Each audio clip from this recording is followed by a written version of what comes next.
সবজি ভাজছি, সবজিগুলো চাউমিনের সব সবজি ভাজা হয়ে গেল।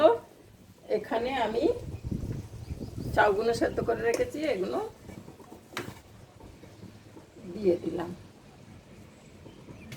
এখানে ডিম ভেজে রেখেছি, ডিমগুলো দিয়ে দিলাম। প্রন ক্যাপসিকাম সব কিছু ভাজা হয়ে গেছে। এর ওপরে আমি এটা ভেজে নেব। এরপরে আমি vinegar, green chilli sauce, red chilli sauce